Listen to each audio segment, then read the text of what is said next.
तो साथियों, गायत्री परिवार ने ये अभियान चलाया है कि यदि हम हरिद्वार नहीं जा सकते तो हरिद्वार हम द्वार द्वार तक पहुंचा देंगे। यदि हम हरिद्वार नहीं जा सकते, हम कुंभ में नहीं जा सकते, तो फिर कुंभ को घर घर पहुंचा देंगे, कुंभ को जन जन तक पहुंचा देंगे। इस अभियान की बड़ी विशेषता है साथियों, ये अध्यात्म का एक अद्भुत प्रकल्प है। इसके माध्यम से पूरी दुनिया में आध्यात्मिक वातावरण का नवीन ढांचा तैयार हो रहा है। इसके माध्यम से सतयुग का आधार, उसकी आधारशिला का निर्माण हो रहा है। इसके माध्यम से गायत्री परिवार पूरे समाज में, हर वर्ग में, हर संप्रदाय में अपनी अहम भूमिका निभा रहा है। नवयुग के स्वागत के लिए एक नया अभियान प्रारंभ किया गया। कौन सा अभियान? आपके द्वार पहुंचा हरिद्वार। मैं एक बार बोलूंगा फिर आप बोलना, आपके द्वार पहुंचा हरिद्वार। ये अभियान है साथियों। हरिद्वार को पहुंचाने के लिए हरिद्वार की क्या विशेषता है? पहली विशेषता है कि वहां पर गंगा प्रवाहित हो रही है। दूसरी विशेषता है कि वो तीर्थ है।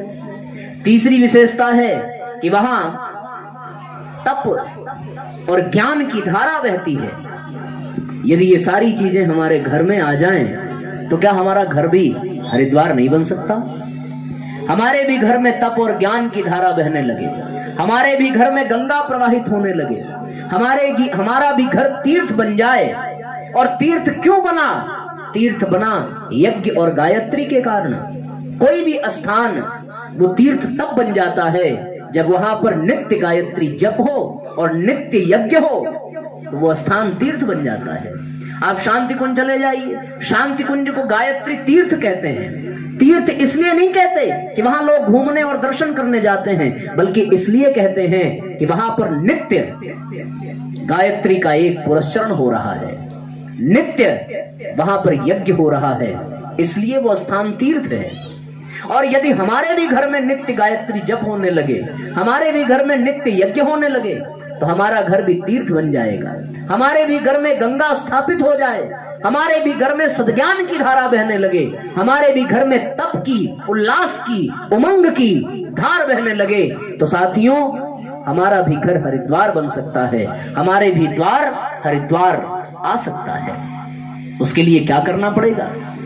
उसके लिए कुछ करना पड़ेगा, कुछ संकल्प लेने पड़ेंगे, कुछ योजना बनानी पड़ेगी, कुछ पुरुषार्थ करना पड़ेगा। इस दुनिया में स्वर्ग लोक से गंगा चल करके आई, तो गंगा को इस दुनिया में लाने के लिए कुछ करना पड़ा। किसी को बड़ा तपना पड़ा था, किसी को अपने ऊपर कष्ट उठाने पड़े थे। ये सत्य है कि गंगा आई है, पर यह भी सत्य है कि गंगा को लाने के लिए किसी भगीरथ ने तप किया था। यह भी सत्य है कि मां गंगा को लाने के लिए सगर के 60,000 पुत्रों को अपने ऊपर बहुत बड़ा अभिशाप लेना पड़ा था, और तब जाकर के गंगा इस धरती पर आई थी।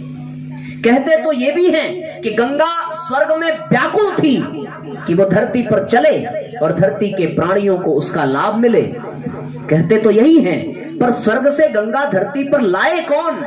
और यदि लाए तो फिर उसे संभाले कौन? भगीरथ ने तप किया, और भगीरथ के तप के कारण ये गंगा धरती पर आई। तो हम सबको भी यदि अपने घर में गंगा जल मंगाना है, हम सबको भी अपने घर में गंगा को स्वीकार करना है, तो साथियों थोड़ा तो तप करना पड़ेगा, थोड़ा तो पुरुषार्थ करना पड़ेगा, थोड़ी तो योजना बनानी पड़ेगी, थोड़ी तो जिंदगी बदलनी पड़ेगी। तो बताओ कौन कौन चाहता है कि आपके भी द्वार पे हरिद्वार आए? किसके किसके घर में, जिनके जिनके यहाँ हरिद्वार पहुंचाया जाएगा साथियों, उनको कुछ विशेष शर्त माननी पड़ेगी। और चाहते हो ना, सब लोग चाहते हो कि नहीं चाहते? हाथ उठाओ जरा, कौन कौन चाहता है कि गंगा और हरिद्वार उनके दरवाजे तक पहुंचे? सब चाहते हैं कि गंगा उनके घर तक आ जाए, सब चाहते हैं ना कि हरिद्वार उनके दरवाजे तक आ जाए। पर इसके लिए कुछ करना पड़ेगा, उसके लिए कुछ तो करना पड़ेगा। देखो, लड़के की शादी होती है, नई नवेली दुल्हन आती है, तो वो नई नवेली दुल्हन ऐसे ही नहीं चली आती, लड़के को कुछ करना पड़ता है। वो एक दुल्हन पाने के लिए बेचारा बचपन से ही स्कूल जाना शुरू कर देता है, पढ़ता है, लिखता है, अच्छी नौकरी पाता है, तब जाकर के उसे अच्छी बहू मिलती है। तो कितना बड़ा पुरुषार्थ करता है बेचारा, पूरी जवानी उसकी पढ़ते पढ़ते बीत जाती है सिर्फ एक पत्नी पाने के लिए, एक नौकरी पाने के लिए। नौकरी किस लिए वो करना चाहता है आप बताओ ना। किसी आदमी के जीवन में उसका परिवार न हो तो उसे नौकरी की आवश्यकता है क्या? वो तो अपना पेट ऐसे ही पाल सकता है बिना नौकरी के, और फिर वो सरकारी नौकरी चाहता है तो बस उसी लिए उसे पढ़ना पड़ता है। मैं तो सत्य कहता हूं, यदि शादी की परंपरा खत्म हो जाए तो व्यक्ति पढ़ना छोड़ दे, क्योंकि फिर उसे नौकरी की जरूरत ही नहीं है, और अपने पेट भरने के लिए वो बिना पढ़े भी बहुत कुछ कर सकता है। तो साथियों, जब घर में दुल्हन लाने के लिए इतना पुरुषार्थ करना पड़ता है तो घर में हरिद्वार लाने के लिए और गंगा जल लाने के लिए पुरुषार्थ नहीं करना पड़ेगा? करना पड़ेगा। एक छोटी सी शुरुआत करनी पड़ेगी, एक नई परंपरा को स्वीकार करना पड़ेगा, एक नई चीज अपने घर में लानी पड़ेगी, व्यवस्था बनानी पड़ेगी। हमारे घर में कोई आता है तो हम लोग व्यवस्था बनाते हैं ना। प्रधानमंत्री जी को कहीं जाना हो तो उनके जाने से पहले उनके कितने जो है सिक्योरिटी गार्ड होते हैं, कितने अधिकारी होते हैं, मुख्यमंत्री होता है, जिलाधिकारी होता है, सब उसकी व्यवस्था में लग जाते हैं। उसी तरीके से फिर भैया जहां माँ गंगा आ रही हो और जहां हरिद्वार तीर्थ आ रहा हो तो उनके आने से पहले भी तो कुछ व्यवस्था बनानी पड़ेगी और वैसा वातावरण बनाना पड़ेगा कि वहां गंगा आ सके। क्योंकि गंगा को लाने के लिए भगीरथ ने तप किया था, उतना कठोर आपको तप नहीं करना है, लेकिन कुछ जरूर करना पड़ेगा, तभी तो गंगा आएगी आपके घर में। करना क्या है, बिना समय गंवाए हम अपने विषय की ओर चले। साथियों, आपको 3-4 काम करने हैं और वो काम ऐसा है कि आप आंख मूंद कर भी कर सकते हो। मैं आपको बताता हूं। पहला करना है कि आपको आध्यात्मिक वातावरण बनाने के लिए भाव भरी गायत्री उपासना साधना का नियमित क्रम बनाना पड़ेगा। एक काम ये करना है।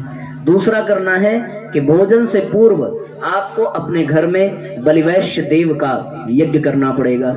और तीसरा काम ये करना है साथियों कि आपको प्रतिदिन स्वाध्याय करना पड़ेगा। और चौथा काम ये करना पड़ेगा कि आपके घर में यदि आपके बच्चे का जन्मदिन या आपका विवाह दिन है तो उसको गायत्री परिवार की विधि के माध्यम से मनाना पड़ेगा। और साथियों, 5वीं चीज करनी पड़ेगी कि सत्प्रवृत्ति के पुण्य प्रसार के लिए आपको हफ्ते में कुछ न कुछ समय देना होगा और एक मुट्ठी अनाज आप सबको दान के रूप में देना पड़ेगा। ये 5 काम करने पड़ेंगे। मैं विस्तार से इन 5 कार्यों की आपके पास चर्चा करूंगा और बहुत जल्दी ही इस विषय को समेटेंगे, फिर हम लोग अगले विषय की ओर चलेंगे।